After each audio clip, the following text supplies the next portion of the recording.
Nais naman ngayon ng COMELEC Commission on Elections na ibalik na ang Voters ID, Identification.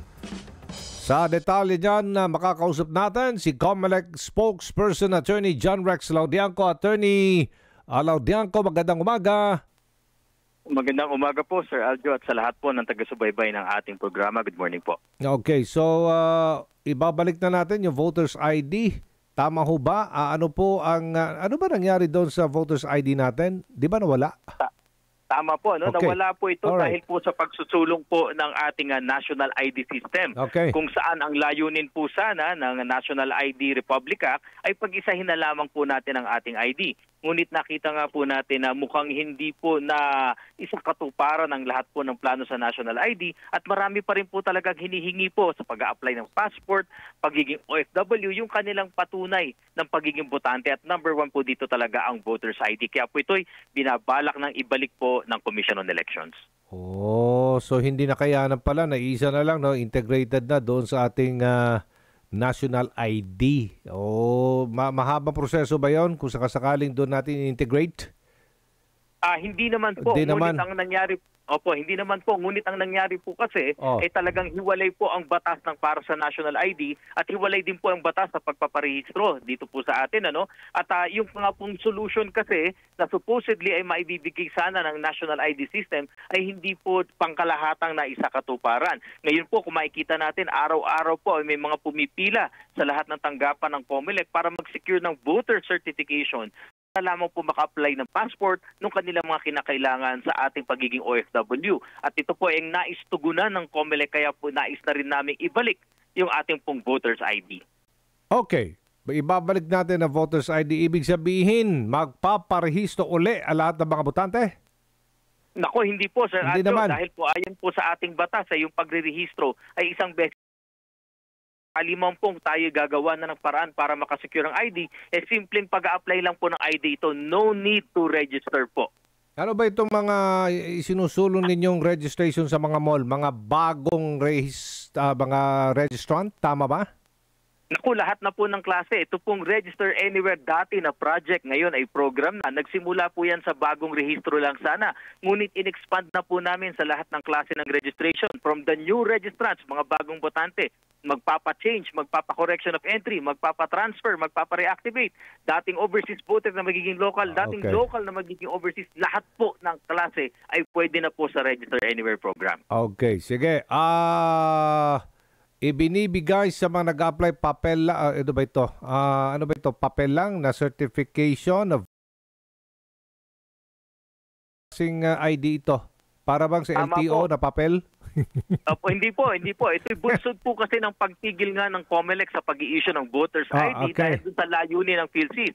Ngunit kinakailangan pa rin po kasi ng patunay ng pagiging botante, kaya po kami nag-i-issue ng certification. Ito na nga po yung dahilan bakit nais na namin ibalik yung Voters ID at para po yun na, yung maging ID po ng ating mga kababayan. Ano klaseng ID ito? Plastic ID? Tama po. Plastic ID po na yung karaniwan po na ID naman po na ginagamit na po natin, Sir Aljo. May timetable ba kayo kung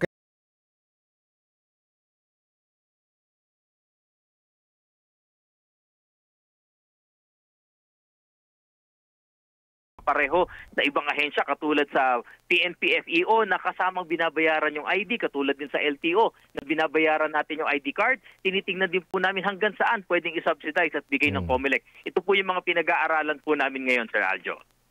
Okay, ang reklamo sa Voters ID matagal ding maibigay. Di ba matulad din yan sa National ID na maraming reklamo kasi ilang taong bago na ibigay sa mga nagparehistro? Ganito po, ang kagandahan po kasi sa COMELEC, Sir Aljo, kung kami po ay magpoprograma ng ganito ng ID po, ng Voters ID, bilang po namin ang bilang ng botante sa Pilipinas. Hindi po katulad nung sa iba na nag-a-apply na hindi po nila matansya kung ilan ang tatanggapin nilang application.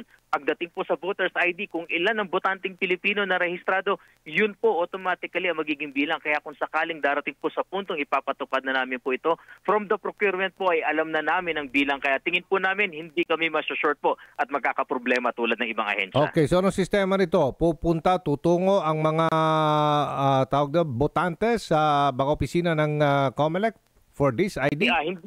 Ito po ang tingin po namin dito, Sir Aljo, at pinag-aaralan pa rin naman, wala pang konkretong guidelines. Pero po ay multiple forms of application. Meron po yung online, merong face-to-face, pwedeng puntahan. Lahat po ng klase ng application po ay gagawin namin for the convenience of our voters. Kung gusto nila na personal silang pumunta, tingin po namin pwede ito. Kung gusto naman nilang mag-apply online, basta po na-verify namin ang kanilang identity at iba pang mga identification na mga address at iba pa, ay tingin naman po namin hindi magiging hadlang ito.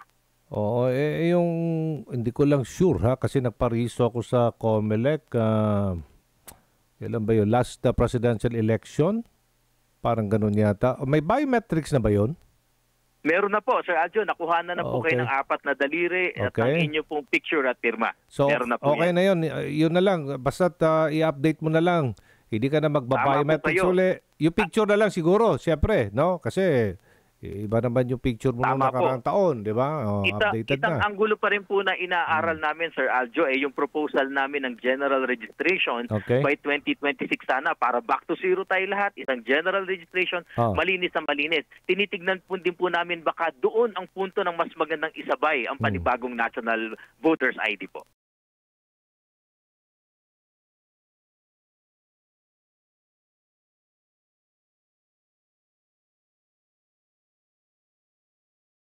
Time lang at forever na po yan. Kung sakali ma-deactivate ka lang, ay i-reinstate lang po ito at re-reactivate lang. Okay, so pwede rin ba yang magamit na primary ID ng isang individual katulad na lang ng voter's ID, ng national ID or lisensya mula sa LTO or passport man? Opo. Yung po talaga ang layunin po natin dito. Alam naman po natin mula sa simula, yung voter's ID ang pinakamagandang ID po sa lahat. Una, bakit? Ito ay pagpapatunay dun sa ikaw ay residente sa lugar na yan. Hindi lang residente, kundi ikaw ay botanteng Pilipino. Kaya sa tingin po namin, isa ito sa pinakamahalaga at pinakamabisang ID na ini-issue ng gobyerno sa Pilipinas. May babayaran ba sila para dito sa voter's ID? Iyan po ang inaaral po namin ngayon, gaya ng nabanggit ko kanina, Sir Aljo. Ito ba yung sistema na to ay parang sa LTO at sa PNP Firearms and Explosive Office na kasamang binabayaran yung card. Yan po yung tinitignan po namin ngayon. Okay, starting Monday naman, segue tayo, Attorney. February 12 ay bubuksan muli ang voter registration. Okay, sinusulong nyo dyan ang register everywhere, tama ba? Okay, alright. So sa hindi po nakarinig kanina, pakipaliwanag po ito. Opo. Maraming salamat po, Sir Aljo. Kung ang dati po ay tradisyonal na pagpaparehistro para ikaw maging botante sa iyong lugar ng residence, ay kailangan personal kang pumunta doon sa aming sa opisina, sa lugar kung nais mong bumoto. Hindi na po ganyan ngayon lang ang sistema. Pwede pa rin po yan, pero ang pinakamadali, pinaka-convenient, itong Register Anywhere program kung saan makikita nyo kami sa malls, sa iba't ibang church institutions, sa mga private institutions, government agencies. Para saan ito? Halimbawa, ikaw ay gusto mong bumoto at ikaw residente ng Daraga Albay. Nagkataong nandito ka sa Maynila para nag-aral o magtatrabaho. Kailangan pa bang umuwi ng Daraga Albay? Hindi na. Pumunta ka lang doon sa mall kung saan nandun ang Register Anywhere program.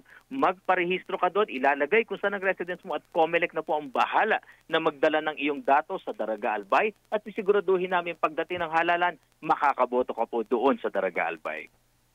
Ano po ang magiging pruweba o proof na residente siya sa lugar na doon? So pare-pareho naman po ang ating proof po dyan. Napakarami na po mula po sa inyong passport, driver's license, NBI clearance, yung pong senior citizens ID, universal multipurpose identification card, lahat po ng government-issued IDs. Makikita nyo na lang po sa Facebook namin talaan ay pwede po ito. Paalala lang po, hindi namin tinatanggap ang sedula, ang PNP clearance. Hindi na po rin po namin tinatanggap po yung ating sinasabi na po na employers or employees ID dahil based on our experience po ay napakadaling gumawa nito para sa isang kumpanya na wala naman pong pagpapatunay talaga ng kanyang pagiging residente doon. Sa mga kababayan po natin na walang ID na katulad ng nabanggit ko, uubra po ang barangay certification. Basta po yung certification na yan ay merong pirma mo, merong larawan mo, merong address mo at may pangalan mo. Kung sakali talagang malayo pa rin ang serbisyo ng barangay at hindi ka pa rin makakuha ng barangay certification ayon po sa Republic Act 8189, pinapahintulutan ang affidavit ng isang taong rehistradong botante na mag-identify under oath sa iyo. Siya ang magpapatunay ng iyong pagkakakilanlan. So base po dito, wala nang dahilan para hindi makarehistro ang ating mga kababayan. Alright, maraming salamat Attorney John Rex Laudianco, ang tagapagsalita ng COMELEC.